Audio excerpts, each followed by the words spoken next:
Damn, did not stick the landing. Ladies and gents, boys and girls, Hugyaim, Eshuraim. Welcome to Leonfalu. Welcome to Hungary. Oh yes, it is a winter wonderland out here today. It snowed like the dickens this winter, such as I've never seen before in Hungary. Since I arrived in 2018, we have had very little wintertime precipitation. This year it's different and I'm loving it. And my mind is cast back to a more ancient time in Hungarian history when snow would have positively dumped down in the wintertime. Well, sometimes they say you must seek the past within the present. And look at this, the aesthetic of the last leaves of fall doused in a dose of gingerbread icing. When you come across a fork in the road, take it. Oh, great glory, gods be good. There you can see what I hope will be our final destination, the Vörös-kő. We have to somehow make our way across. It shan't be easy. Oh, the mists of snow. The hoe. How shall we get there? Quite circuitous, this route that we've taken. Quite circuitous indeed.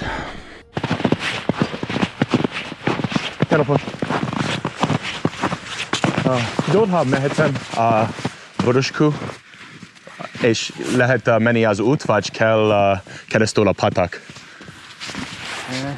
Ez az út, igen. Aha. Csak hosszú. Hát még azért pár kilométer, igen. Tudom. So my friend over there tells me that this route is a bit longer than we would have liked.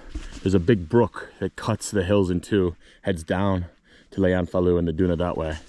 And normally you would make the route to the Vörös-kő starting over there somewhere. We started all the way back there in my backyard. Oh, I'm getting all sorts of sidetracked here, folks. This is just tremendous. Oh, tremendous, magnificent, splendid, very good, wonderful, spectacular, all sorts of words that denote the ideal of Csodalatos. And now I shall tell a Csodalatos tale. Edge Meshe. We shall speak today. Oh, Istenem. I hope that you can see this here. It's up there on the top branch.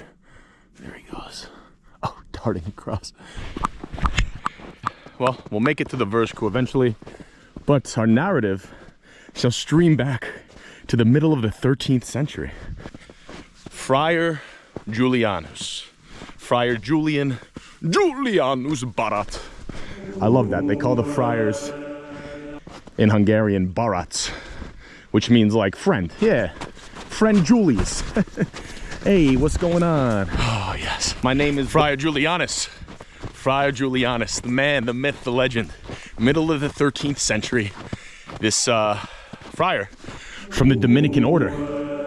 He was sent out on an expedition by the brand new king, Magyars Béla, or as I sometimes like to call him, Stonewall Billy IV, the son of Andy Golden Bull, came to power in 1235. And as a little aside, a little secret that I usually keep close to the chest, my favorite Béla is not Magyars Béla. My favorite Béla is Harmonic Béla.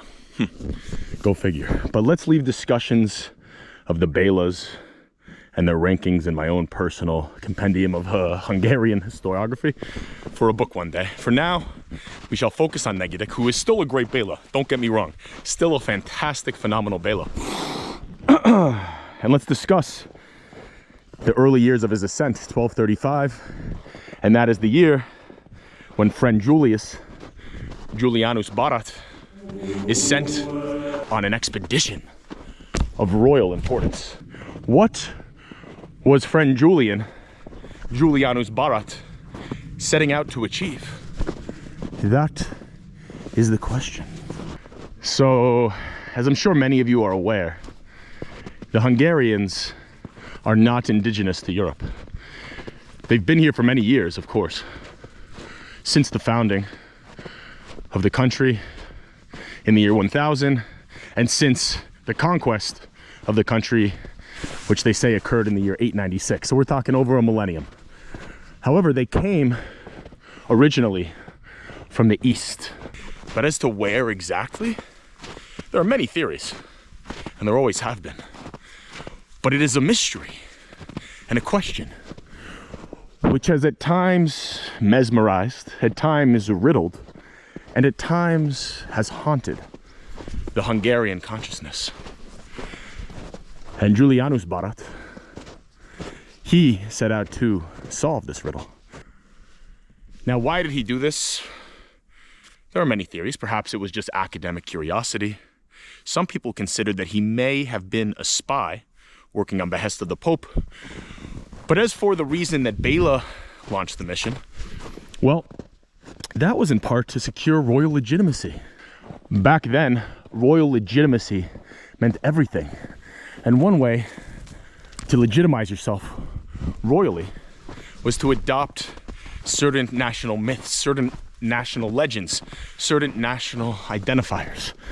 And especially as the Hungarians began to become more and more Europeanized after the conversion of St. Istvan to the Catholic faith and the always rising incursions of Western Christianity into the country, there always remained within the Árpáds this desire to prove a connection to the East.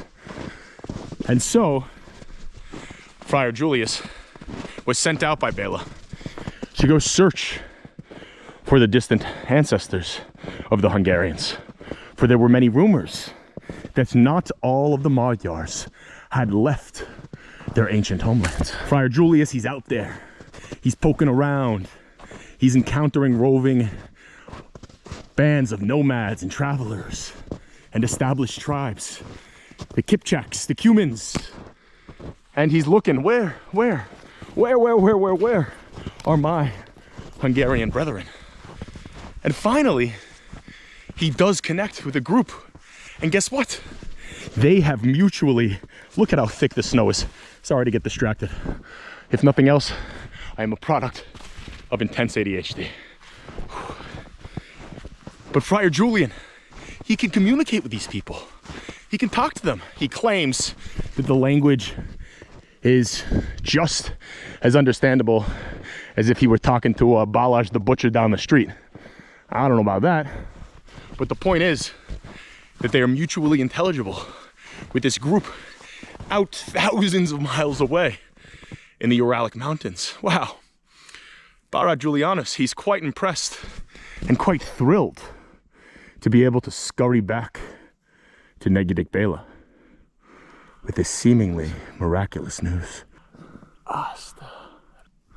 Okay, we'll take a little break from Julianus Barat and do a little bit of orienteering.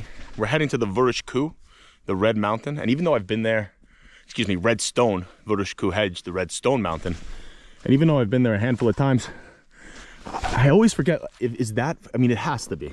I feel like I made this mistake once though and assumed that the Red Cross, was for the Vörös-kő, and it ended up not being, but I might have just dreamed that.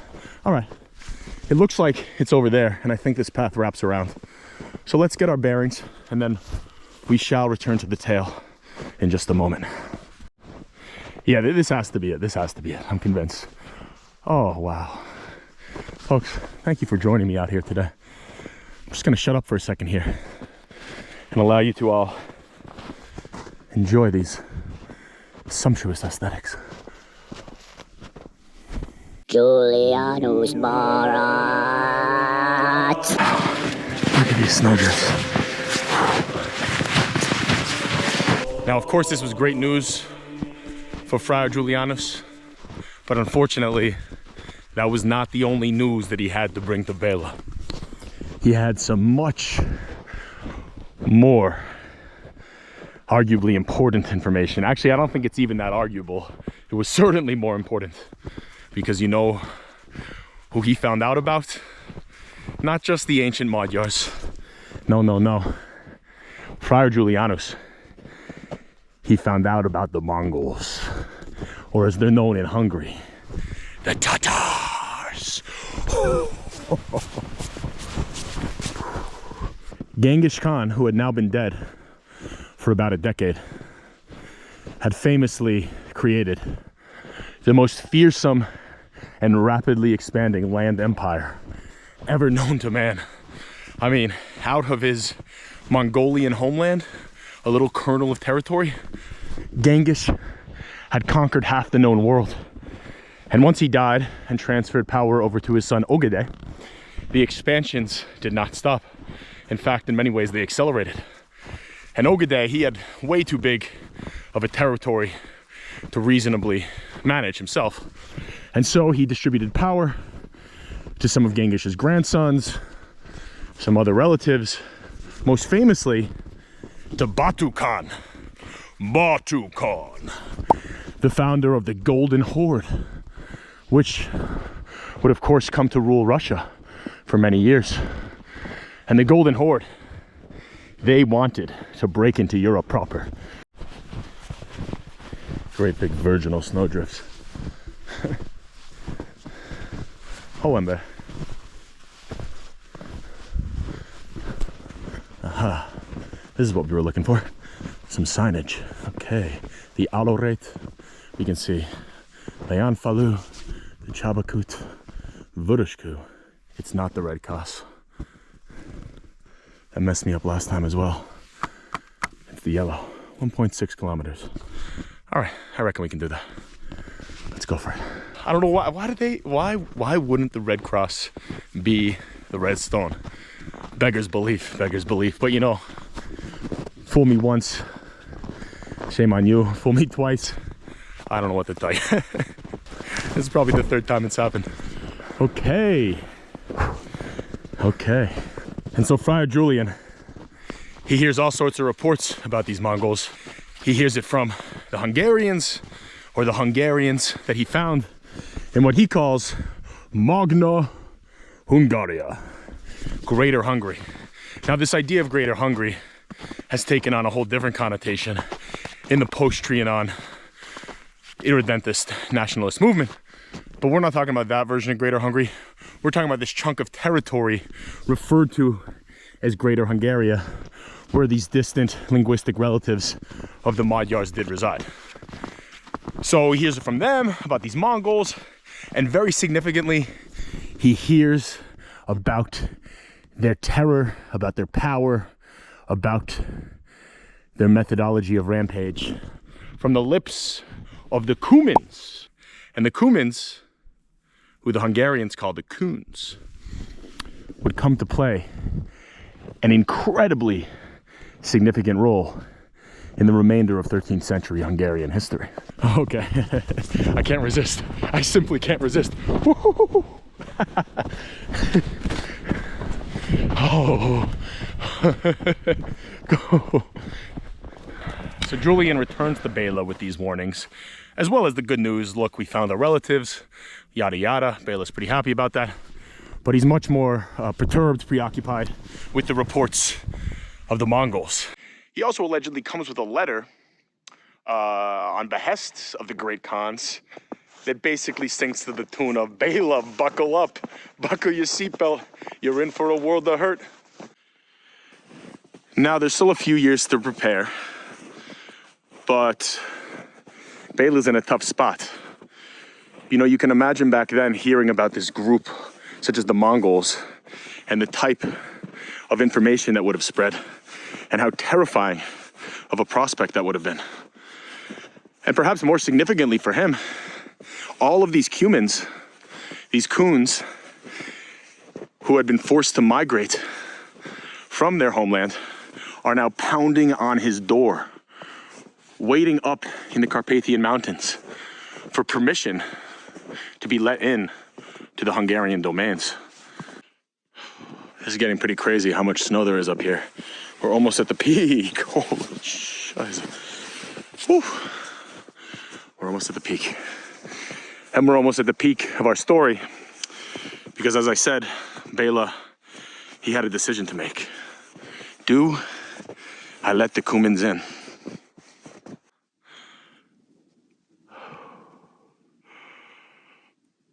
Are you sure we're in Hungary? This isn't like the Austrian Alps? Okay, we can't be far now. We cannot be far now. He heard Prince Kutun, the leader of the Cumans, out, and he said, okay, get it. And he settled the Kuns within what would come to be known as the Kun Shag, right in the depopulated center of Hungary. Wow, that is so cool. What is this? Ooh. Nice. Now, he did, of course, say to them, did Béla, listen, Kutun and company, if you'd like to settle in Hungary, you're going to have to become Christians. You're going to have to convert to the Catholic faith, like we Magyars have done. And some of them did, you know, in name only more than anything else. But the important and crucial decision that was taken was to allow the Cumans to settle. And that would become the most consequential decision in the late Árpád era. Okay. We are literally peaking. This is awesome. I've already made an episode about the Magyars, which you can see, it's from many years ago. Perhaps we'll do a new episode on the rest of the Mongol invasion soon. But I hope you enjoyed this little lecture about Béla and Friar Julius and the Huns and the Mongols. And now, please do enjoy this absolutely world-class view of Hungary.